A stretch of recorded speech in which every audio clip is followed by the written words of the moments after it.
So here's something that might surprise you. Going vegan could cut your risk of heart disease by almost 20% and slash your diabetes risk in half.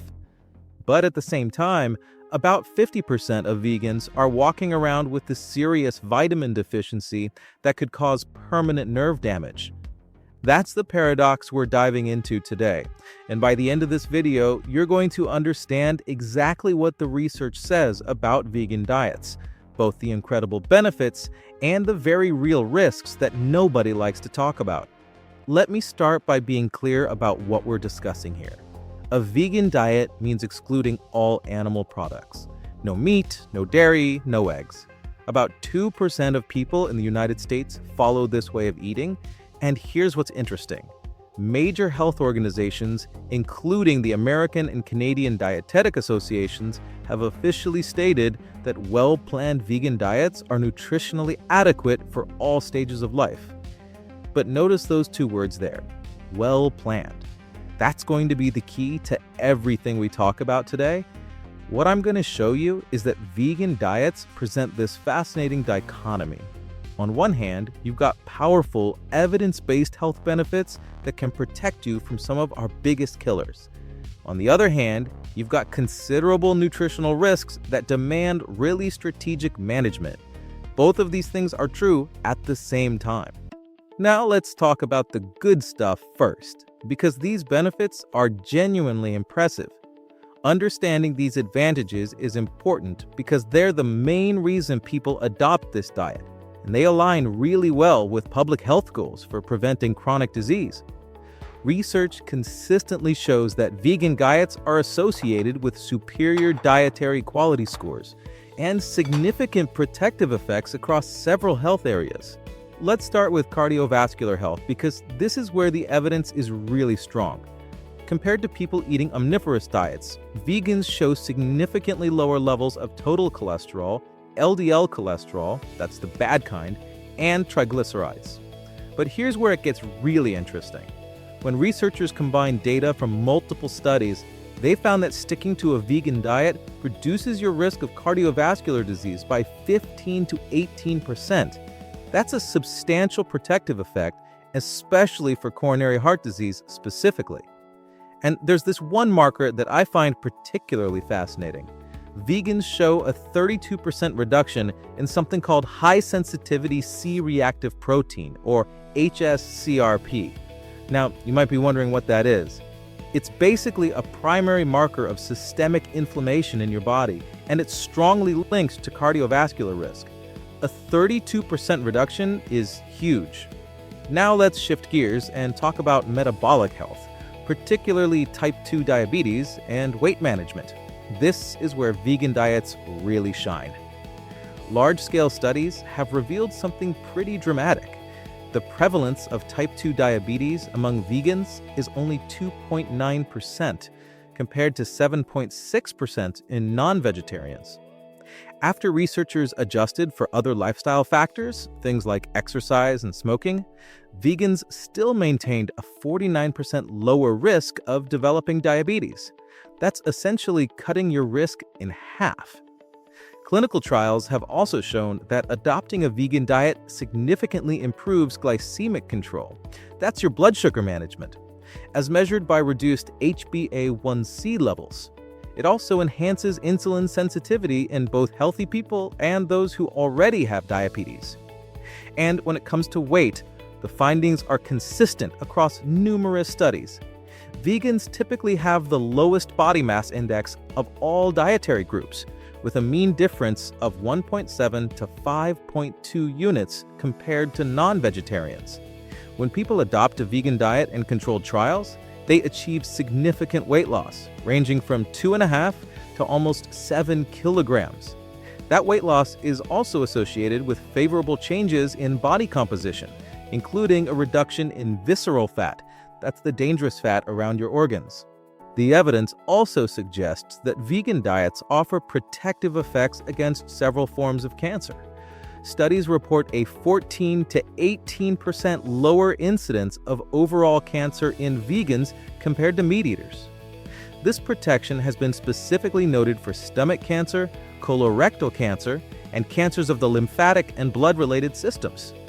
Now, when it comes to mortality, actually living longer, the Adventist Health Study 2 found lower all-cause mortality among vegans, with the benefit being most pronounced in males. While results can vary depending on the population studied, meta-analyses indicate a trend toward a 13% lower risk of dying from any cause. One more benefit I want to mention before we move on: blood pressure.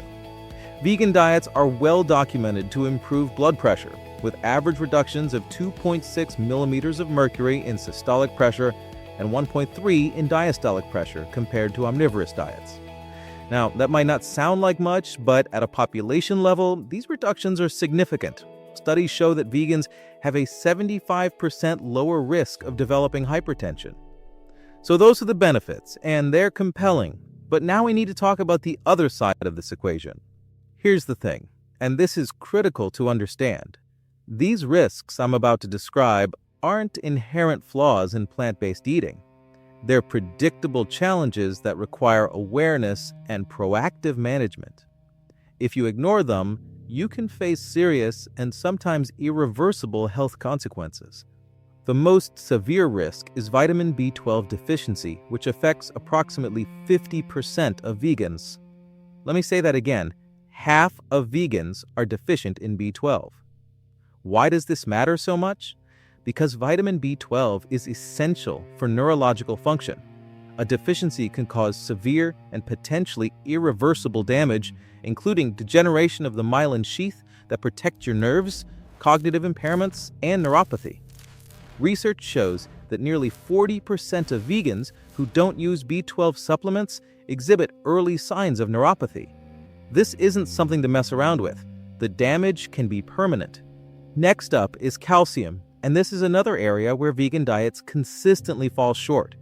Vegans have the lowest intake of calcium among all dietary patterns, often falling below national recommendations. The consequences of this show up in the data. The landmark EPIC Oxford study found that vegans had a 30% higher rate of bone fractures than meat eaters. Now, here's an important detail. This risk was mitigated when calcium intake was sufficient. So this isn't inevitable, it's preventable with proper planning. But more recent research confirms that vegans tend to have lower bone mineral density, reinforcing this elevated fracture risk. But wait, there's more. Vegans face several other nutrient concerns that deserve attention. For protein and muscle mass, vegans can struggle with inadequate protein intake, which may be associated with lower skeletal muscle mass. This is particularly concerning for athletes who may also struggle with the lower energy density of many vegan foods, potentially leading to issues with energy availability. For iron and zinc, here's the problem. The bioavailability, meaning how much your body can actually absorb from plant sources, is lower than from animal sources. This is partly due to compounds called phytates that interfere with absorption. This creates a higher risk of deficiency, which can lead to conditions like anemia. Studies also consistently show that vegans have lower intakes of omega-3 fatty acids, specifically EPA and DHA, as well as vitamin D, iodine, and selenium compared to omnivores. Now, here's something that might surprise you. Even though we just talked about all these cardiovascular benefits, nutritional deficiencies from a poorly managed vegan diet can actually increase cardiovascular risk. How? Low vitamin B12 levels lead to elevated homocysteine. That's an amino acid that causes vascular problems by reducing elasticity in your blood vessels. And here's the other critical point. Not all vegan diets are created equal. The healthfulness of a vegan diet is determined entirely by its composition. Diets high in processed plant-based products, meat substitutes, refined grains, sugars, salt, and trans fats can completely negate the potential benefits and may even induce chronic inflammation. You can eat vegan and eat terribly. That's the bottom line. Now, a one-size-fits-all approach to veganism doesn't work because nutrient requirements change significantly across the lifespan. Some groups, particularly children and pregnant women, require really careful planning. Vegan diets in kids present a mixed picture. On the positive side, vegan children show beneficial dietary patterns, including higher intakes of carbohydrates, polyunsaturated fatty acids, fiber, folate, vitamins C and E, magnesium, iron, and potassium. But on the concerning side, studies reveal lower intakes of protein, calcium, and vitamin B2. These nutritional gaps have been associated with reduced height and lower bone mineral content compared to their omnivorous peers. That's something parents really need to pay attention to. For pregnancy, the research indicates that vegetarian and vegan diets don't appear to increase the risk of gestational diabetes or pregnancy-induced hypertension. That's good news. However, there are specific risks to monitor. Pregnant vegetarian women consistently show lower zinc intake than non-vegetarians. Furthermore, Asian vegetarian mothers have been found to have an increased likelihood of delivering babies with low birth weight. So let's bring this all together, because the evidence paints a really clear picture. A vegan diet offers powerful, evidence-based tools for reducing the risk of major chronic diseases. That's undeniable. But it also presents serious and predictable nutritional risks. The central conclusion that you need to walk away with today is this: the healthfulness of a vegan diet is not automatic. It's entirely contingent on deliberate planning, a focus on high-quality whole foods, and a disciplined approach to supplementation. Let me give you the practical takeaways here. For dietary planning, a healthy vegan diet must be built around a diverse intake of whole foods, grains, fruits, vegetables, legumes, nuts, and seeds. It's equally crucial to minimize your consumption of highly refined and processed plant-based products. Just because something is vegan doesn't mean it's healthy. For supplementation, this is not optional for most vegans. It's necessary. The most critical supplements are vitamin B12, vitamin D, and the long-chain omega-3 fatty acids EPA and DHA. You cannot get adequate B12 from a vegan diet without supplementation or fortified foods. That's just a fact. So there you have it, the complete science-based picture of vegan diets. They're neither a miracle cure nor a disaster. They're a powerful dietary approach that requires knowledge, planning, and commitment to do right. If you found this video helpful and you want to dive deeper into nutrition science, make sure you hit that like button and subscribe to the channel. I've got tons of content breaking down what the research actually says about different diets, supplements, and health strategies. No hype, just science. And if you're interested in learning more about plant-based nutrition, I've got a whole playlist dedicated to that topic. You can check out my video on plant versus animal protein or my deep dive into creatine supplementation for vegans. I'll link those in the description below and in the cards appearing on your screen right now.